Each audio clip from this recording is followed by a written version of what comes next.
Now it's time for Chewing the Fat with your host, Bevan Jones.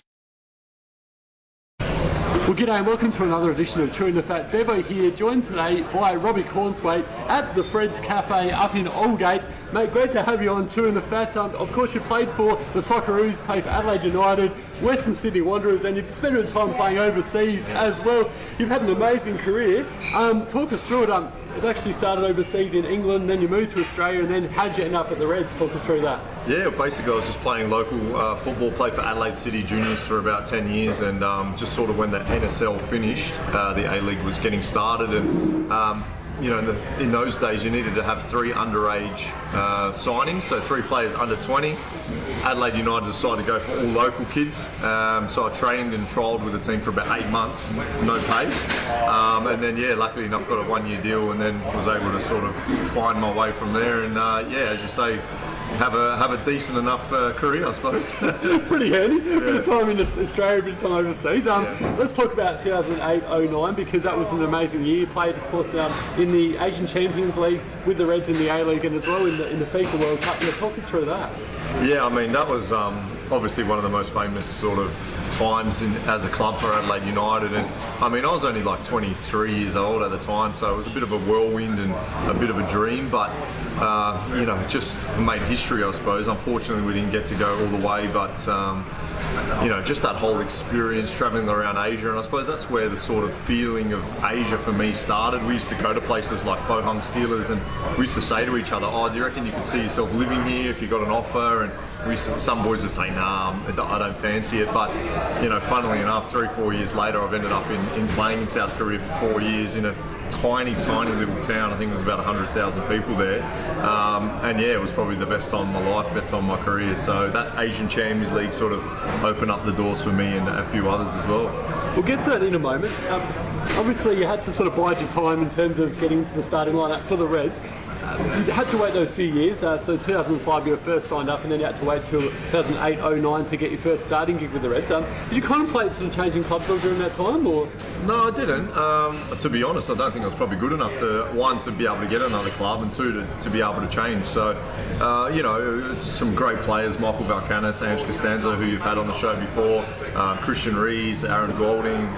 There was a lot of more experienced players, and at that age I was kind of like a bit timid. I was very soft, and John Cosmini used to give it to me a fair bit, used to call me all sorts of names under the sun, but I was probably I physically wasn't probably strong enough in terms of my strength, and then and my aggression as well. So I played a lot more at right back initially, although I'm 6'5", it's a bit odd to see a right back that tall, but I had a decent engine, and then slowly found my way into the side, and as we know, that centre back position is really a position that once you get experience and get better and better, the older you are, usually the better you are. So I had to wait my time, but eventually got there.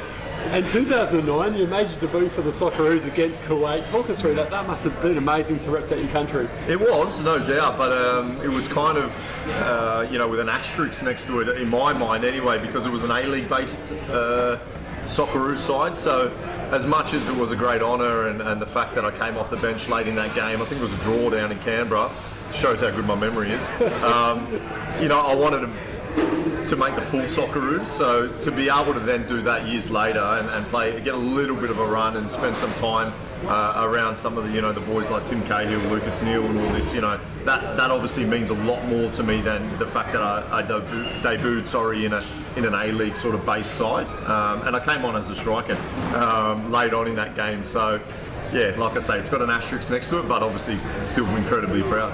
And who's been some of the biggest influences on your career? You mentioned Tim Cahill and Lucas Neal, but any others as well you want to mention? Well, probably those first few years at Adelaide United is when I probably had the most sort of influence from the older boys. I think Michael Valkanis, Richie Alagic, Ross Aloisi, they're the sort of the 3 guys that come to mind in terms of my development and giving me that early sort of base to kick on from. But funnily enough, the person who taught me the most was Tony Popovich. It's no secret how much I admire Tony and what he does. And now that I've moved on a little bit and sort of getting a little toe into the media, a lot of the things that I know about football I've learned very late on in terms of positioning and sort of, how I think the game should be played. I didn't really pick that up until very, very late on in my career.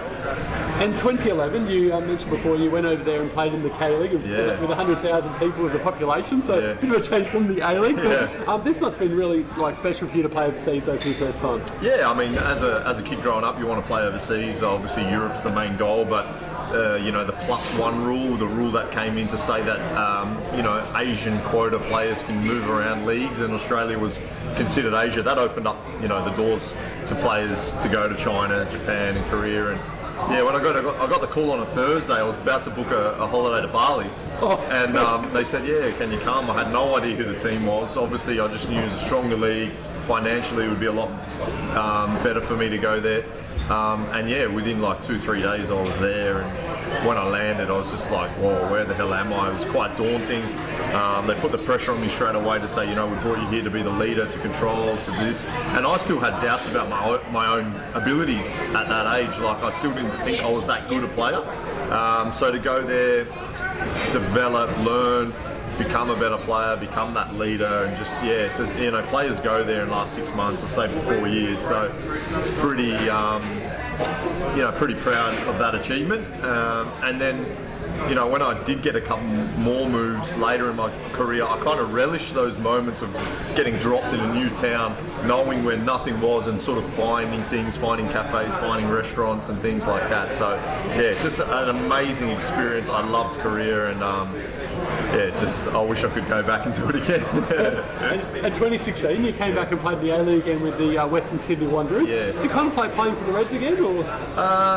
Yes and no. I mean, at that time there wasn't a spot for me at Adelaide. I can't remember off the top of my head who was there, but I never even spoke to them, to be honest. I just spoke to Wanderers and to Popper, and Wanderers had just been in the grand final, so at Adelaide, and then went there. It was difficult for me at the start.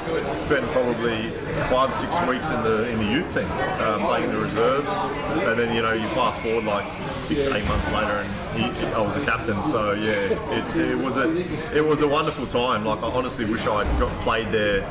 You can't play everywhere, obviously, but if I'd been able to play there when I was 21, 22 under Tony Popovich, I feel like I could have been a even better player than what I was. In 2018, you went back and played over there in Malaysia, and it was obviously a bit of a short stint because you hung up the boots at the young age of 32. What was the reason behind this, Robbie?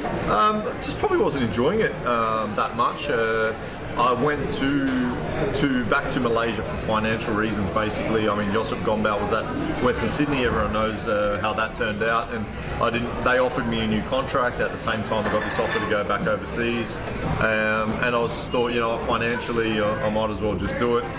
6 months later, wasn't really enjoying it that much. I had a bit of a chronic knee problem. And to be quite honest, I couldn't really be bothered to do all the rehab and everything that it would take for my knee to get better, especially being over there. It's going to be quite difficult. And I had an opportunity to do some punditry for the World Cup for basically the equivalent of Fox Sports in Malaysia. And if I was still playing, I wouldn't be able to do that. So I just thought, I could probably fight my way and keep playing for another 6-12 months, struggle through it, or I can hang it up now, and I could see a bit of a transition into another area that I was interested in. So I didn't sacrifice the last part of my career, but I decided I'd rather move into another area than to keep playing. And you spent a bit of time, like you said, working on your media trade over there in Asia. That would be very interesting, being an Aussie in an Asian country doing a soccer show. So it was. I mean, obviously it's an English-speaking station, which obviously helped. I did a bit of the World Cup, as I mentioned, and then off the back of that, they said, "Listen, we think you've got some skills. Would you like to try to host a few things?" So I said, "Yep, no worries." So I was hosting 2 shows a week, co-hosting. One was live on a Saturday, it's called Before Kickoff, a bit of a fantasy football game show with celebrity guests. And then I would do a show on a Monday where every week in Malaysia they'd fly over ex-Premier League legends. So every week I was with Louis Saha, Stan Collymore, Sammy Hippier, all these guys, and we'd basically drive around KL, try the food, meet fans, interview them in the car. A bit of a carpool karaoke setup, but it was more interview style, and that would last 5-6 hours, and then we'd edit that down into a 1 hour show. So learnt a hell of a lot, met some of the biggest names in the game, and yeah, just developed my skills with both live and pre-record. So back in Australia now, and yeah, media is something that I'm extremely interested in and want to pursue, and it's, for me, it's like football. I'm just going to give it my absolute best. I'm not going to let anyone stand in my way, and if you're good enough and enough doors open up, then hopefully you know, I can make something out of it. I'm sure you'll absolutely kill it, mate. So, do you plan on staying in the game as well, like maybe a bit of coaching? I know you've got a young kid. Congratulations on that, by the way. Yeah, two actually. So keeping me busy. Yes. Initially, like, coaching is not something that really comes to mind. I do want to do my badges just to educate myself more, see the game maybe a little bit differently than what you do as a player. So that would be one avenue. Ultimately, you know, if I ended up coaching a private school or maybe some NPL or an assistant in the NPL, maybe. But it's not something I've given a hell of a lot of thought to. But you know what, things change and life's long, so who knows where I'll end up. Yeah, wish you all the best, Robbie. I must admit, playing footy at Parry Hills back in the day, shout out to the Parry Hills boys. Used to come down, and you were such a great bloke in terms of supporting that. So thank you. It's just great to have you on Chewing the Fat.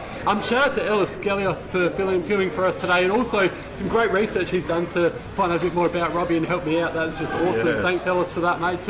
You know, shout out as well to Pub Trivia in South Australia, which I do on a Wednesday night at the West Oak Hotel. And if you're looking for a corporate event host or an MC, Bevo's your man. So hit me up on Facebook or send me a Facebook message. Robbie Cornthwaite, it's been an absolute pleasure having you on Chewing the Fat, mate. Really Thanks so much. appreciate it. Thanks for having me, mate. Thank you to Anton Fitness as well for being our sponsor. See you next time, guys.